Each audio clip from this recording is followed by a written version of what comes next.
पसंदीदा शो घंटी बजाओ लेकर हाजिर हूं मैं शोभना यादव। कोरोना महामारी ने पूरी दुनिया को यह सिखाया कि एक मजबूत हेल्थ सिस्टम से ज्यादा जरूरी और कुछ भी नहीं। दूसरी लहर के दौरान अस्पतालों की बदहाली के कारण कितने ही लोगों की जान चली गई, फिर भी हमने कोई सबक नहीं सीखा। नए अस्पतालों को बनाने को लेकर सरकारों का रवैया पहले की तरह ही ढीला ढाला है और इसका सबसे बड़ा सबूत है बिहार के दरभंगा में प्रस्तावित एम्स का निर्माण। करीब 6 साल पहले जिस अस्पताल को बनाने की बात कही गई, अब तक उसकी एक ईंट भी नहीं रखी गई है। बिहार सरकार की इस लापरवाही के खिलाफ घंटी बजाना बेहद जरूरी है। देखिए दरभंगा के लोग कैसे सरकार की घंटी बजा रहे हैं। आप भी फौरन फोन उठाइए और घंटी बजाइए 8422840000।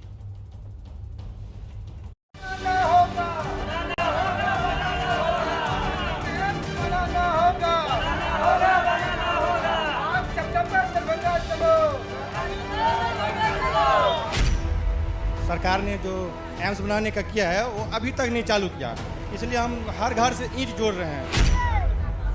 चाहे वो ईटा मांग के हो, चाहे वो चावल गेहूं मांग के हो, चाहे वो रुपया मांग के हो, हम लोग दरभंगा में एम्स बनाएंगे।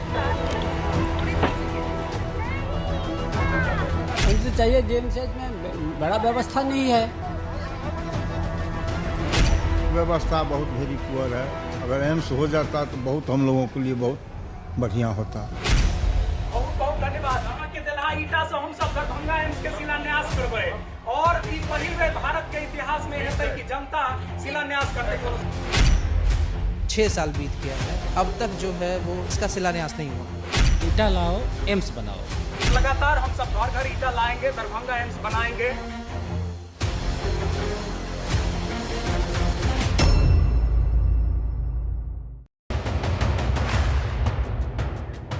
विकास के वादे करना और विकास को लोगों तक ले जाने में क्या फर्क होता है, इसे जनता भी अब समझने लगी।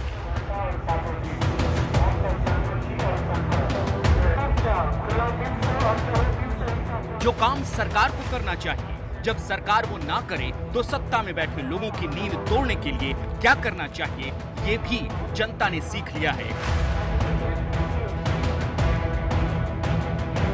और इसीलिए यहाँ पर जुटी है ये भीड़।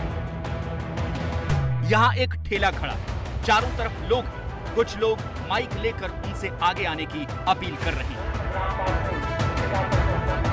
इस अपील के कुछ ही देर बाद एक महिला हाथ में ईंट लेकर आगे बढ़ती है। आसपास खड़ी दूसरी महिलाओं के हाथ में भी ईंट है।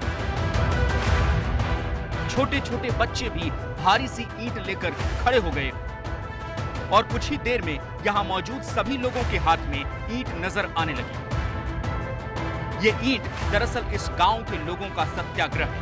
ये ईंट उन बच्चों के स्वस्थ भविष्य की नींव है और उसी नींव के लिए ये लोग ईंटों को इस ठेले पर इकट्ठा कर रहे हैं।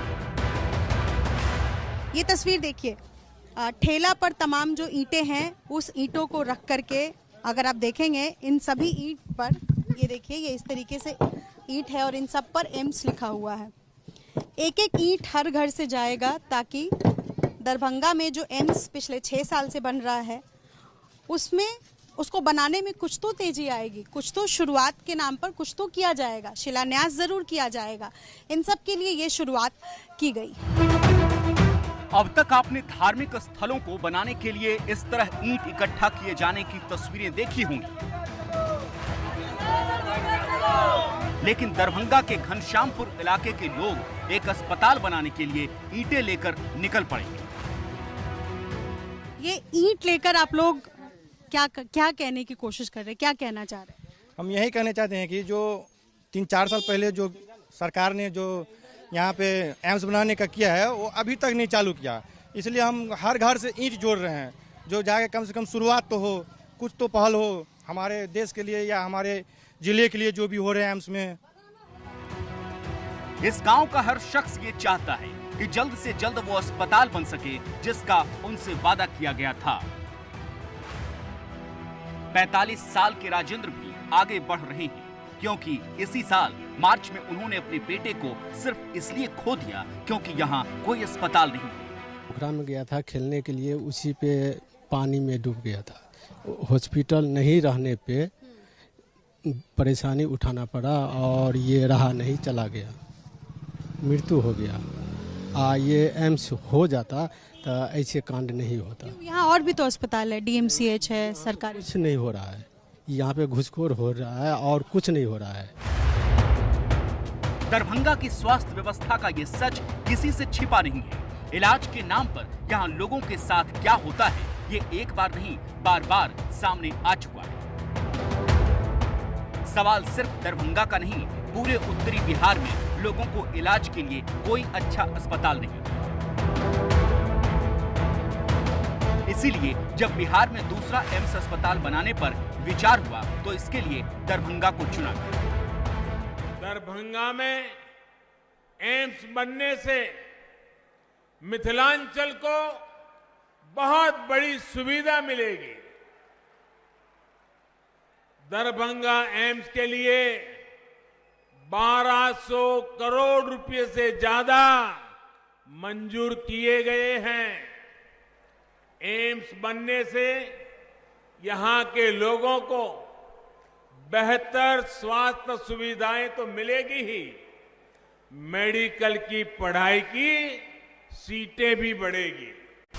प्रधानमंत्री मोदी ने पिछले साल बिहार चुनाव के वक्त दरभंगा में ये वादा किया था। उस वक्त राज्य के मुख्यमंत्री नीतीश कुमार भी मंच पर मौजूद थे और उन्होंने इस ऐलान के लिए पीएम को धन्यवाद दिया। 8 नए मेडिकल कॉलेज की स्थापना और दरभंगा के लिए तो मैं आदरणीय प्रधानमंत्री जी को विशेष तौर पर धन्यवाद देता हूं कि आपने दरभंगा में एम्स की स्थापना का निर्णय ले लिया और ये हम लोगों की इच्छा थी। पटना में एम्स बन गया और बिहार का मेडिकल कॉलेज पटना के बाद सबसे पहले का है दरभंगा, और यहाँ पर एम्स बना, ये बहुत बनने वाला है, ये बहुत ही प्रसन्नता की बात है। के अतिरिक्त ऐलान हो गया, चुनाव भी हो गया, सरकार बन गई, नीतीश कुमार फिर से मुख्यमंत्री बन गए, लेकिन दरभंगा में अस्पताल का निर्माण तो दूर, अब तक उसकी नींव की एक ईंट भी नहीं रखी गई। लोकसभा का चुनाव जीत लिया जाता है, विधानसभा का चुनाव जीत लिया जाता है, मगर एक ईंटा उस दरभंगा एम्स के नाम पे नहीं गिरता है। तो कहीं ना कहीं लोगों को जगा के मिथिला स्टूडेंट यूनियन अगले 8 सितंबर को हम लोग दरभंगा में तमाम लोगों से हम लोग सहयोग मांग रहे हैं, एक ईंटा का, जो कि आप दिखाए हैं। और हम लोग अगले 8 सितंबर को इसी गांव से सैकड़ों हजारों लोगों के साथ, सैकड़ों हजारों ईंटों के साथ हम लोग जाएंगे और खुद वहाँ पे एक आम सभा के माध्यम से, जनसभा के माध्यम से हम सब वहाँ पे एक शिलान्यास करेंगे। मिथिला स्टूडेंट यूनियन के ये वो छात्र हैं जिन्होंने सोई हुई सरकार को जगाने का बीड़ा उठाया है। 2015 में पहली बार केंद्र सरकार ने दरभंगा में एम्स बनाने का प्रस्ताव दिया था।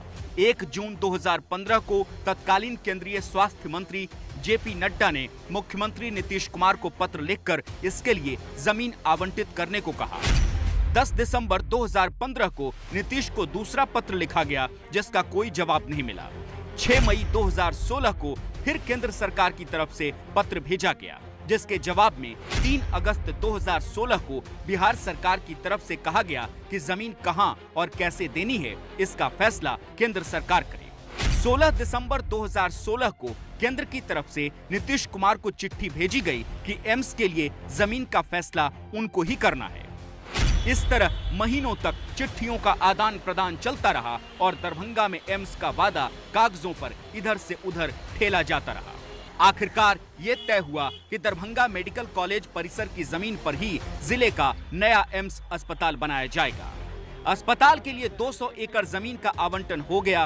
पिछले साल चुनाव के पहले 15 सितंबर 2020 को केंद्रीय कैबिनेट ने दरभंगा में 750 बेड वाले एम्स अस्पताल के प्रोजेक्ट को मंजूरी दे दी। इसके लिए 1264 करोड़ रुपए भी मंजूर कर दिए गए, लेकिन कागजों पर मिली ये मंजूरी कागजों तक ही रह गई। तब से अब तक 10 महीने बीत चुके हैं। जब लोगों के सब्र का बांध टूटने लगा तो उन्हें कुछ इस तरह सड़कों पर उतरना पड़ा। मिथिला स्टूडेंट यूनियन के छात्र घर घर जाकर लोगों को समझाने लगे कि जिले में एम्स बनवाना है तो खुद ही आगे बढ़ना होगा, और इस तरह हर घर से अस्पताल की नींव के लिए ईंट देने का सिलसिला शुरू हो गया। और फिर यो चचा जी से भेटले हैं हमरा सबके ईटा और लगातार हम सब घर घर ईटा लाएंगे, दरभंगा एम्स बनाएंगे। ई दरभंगा एम्स के जे शिलान्यास के हमरा सबके कार्यक्रम है वो लगातार चल रहा है। हमरा सबके लगातार जे से एक व्यक्ति से अपार जन समर्थन भेट रहा है और हम सब आगामी 8 सितंबर के जनता के द्वारा सहयोग कैल गेल ईटा से दरभंगा एम्स के शिलान्यास करब। चाची, दरभंगा के कुछ छात्र हैं, इन छात्रों ने गांधीगिरी का रास्ता इसलिए अपनाया है, कार्ड सेवक ये इसलिए बने हैं ताकि दरभंगा में जिस एम्स अस्पताल का वादा सरकार की तरफ से किया गया, उस अस्पताल की जगह पर कम से कम आवारा पशुओं का तबेला तो नहीं बनाया जा सकेगा, शिलान्यास तो हो सकेगा। और इसीलिए आज आपको अस्पताल के लिए घंटी बजानी है। ये वो जमीन है जहां बिहार का दूसरा एम्स अस्पताल बनना है। इसी 200 एकड़ जमीन पर अस्पताल बनाने के लिए केंद्र सरकार 1264 करोड़ रुपए मंजूर कर चुकी है। लेकिन अस्पताल बनाने का काम तो नीतीश सरकार को करना है और उन्होंने अस्पताल बनाने के नाम पर पिछले 10 महीने में क्या किया वो आपकी आंखों के सामने है। देखिए, बिल्कुल हरी हरी घासें, ऐसा लग रहा है मानो घास की चादर बिछी है। जल कुंभियों ने डेरा जमाया हुआ है। सामने आपको स्क्रैप यार्ड दिख रहा है, कई सारे एम्बुलेंसेस हैं, जाने कितने महीनों से इसी तरह पड़े हुए हैं। और इसके अलावा ये पूरा बिल्कुल नाला जैसा दिख रहा है। एक बरसात से दूसरे बरसात आ गई, लेकिन यहाँ पर मिट्टी भराई का काम नहीं किया जा सका है। हालांकि ये दावा जरूर किया गया है कि 13 करोड़ से ज्यादा का रकम यहाँ मिट्टी भराई के लिए बिहार सरकार ने दिया है, लेकिन 1, 2, 3, 4 करके 6 साल हो गए हैं और पिछले 2 साल से तो गति तेज हो गई है, ये भी दावा किया जा रहा है, लेकिन कुछ भी दिखाई नहीं दे रहा है। जिले के सबसे बड़े अस्पताल का ये हाल और अब एम्स बनाने में सरकार की तरफ से हो रही देरी से लोगों का गुस्सा बढ़ता जा रहा है। ईटा लाओ, एम्स बनाओ। भारत के इतिहास में ये ऐसा पहला अनोखा अभियान होने जा रहा है कि एम्स के अस्पताल के लिए ईटा गांव-गांव में कलेक्शन किया जा रहा है। हमारे संगठन के जितने भी छात्र हैं, नौजवान हैं, वो गांव-गांव जा रहे हैं, लोगों को बता रहे हैं कि 6 साल में अभी तक एक ईंट भी नहीं गाड़ा गया है। सवाल है कि सरकार की तरफ से एम्स के निर्माण में देरी क्यों हो रही है। तो पिछले 9-10 महीने में ये कोरोना के जो 2 वेव आए, उसके कारण स्वाभाविक रूप से कई जो हमारी विकास योजनाएं थी, उनके जो कार्य की गति थी उस पर असर पड़ा है। लेकिन इसके काम को हम लोगों ने आगे बढ़ाया है। दरभंगा के अंदर जो एम्स बनना है, वहाँ पर मिट्टी भराई का काम करना है। उसके लिए हमने 13.13 करोड़ रुपए की स्वीकृति अभी कुछ सप्ताह पूर्व दे दी। तो एक तरफ स्थानांतरण की कार्रवाई पूरी होगी, दूसरी तरफ जो मिट्टी भराई का काम है वो शुरू होगा और बहुत शीघ्र हम लोग विकास की तरफ आगे बढ़ेंगे। लेकिन सरकार के वादों पर जनता भरोसा कैसे करे जब एक अस्पताल का निर्माण शुरू करने के इंतजार में 6 साल बीत गए, तो वो कब तक बनकर तैयार होगा किसे पता। हमने आपको दिखाया कि कैसे दरभंगा में 6 साल बाद भी एम्स अस्पताल के निर्माण का काम शुरू नहीं हो पाया है।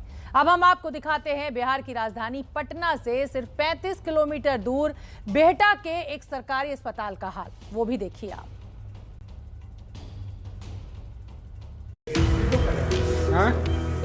ये तस्वीरें डराने वाली हैं। हाथों में कैंची और सामने घायल इंसान। क्या आप यकीन करेंगे कि एक अस्पताल की ओपीडी है जहां मोबाइल की रोशनी में घायल मरीज को टांके लगाए जा रही हैं? बिहार की नीतीश सरकार जहां गांव-गांव में बिजली पहुंचाने का दावा करती है, वहां अस्पताल में अगर इस तरह इलाज होता है तो फिर सारे दावों का क्या मतलब है?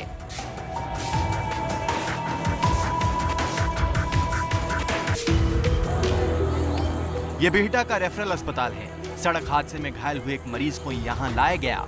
जैसे ही उसका इलाज शुरू हुआ तो अस्पताल की बिजली चली गई। बिजली जाने पर जनरेटर चलाना चाहिए, लेकिन जनरेटर चलाने वाला नहीं था। नतीजा ये हुआ कि अंधेरे में टॉर्च जलाकर ही इलाज करना पड़ा। और ऐसा नहीं कि यहाँ पहली बार इस तरह इलाज किया जा रहा है। लोगों का कहना है कि अक्सर अस्पताल का यही हाल रहता है। बड़ी खबर आपको बता दें, जबरदस्त सुरक्षा व्यवस्था की खबर टोक्यो से मिल रही है, लेकिन खबर यह भी आ रही है कि टोक्यो की लोकल ट्रेन में चाकूबाजी हुई है, जिसमें 4 लोग घायल हुए हैं। आज शाम टोक्यो के ओडाक्यू स्टेशन के पास इलेक्ट्रिक ट्रेन में ये चाकूबाजी की घटना सामने आई है। घायलों में एक की हालत बेहद गंभीर बताई जा रही है। आरोपी को हालांकि गिरफ्तार करने की कोशिश में जुटी हुई है टोक्यो पुलिस। तो बेहद कड़ी सुरक्षा व्यवस्था के बीच ये बड़ी खबर टोक्यो से।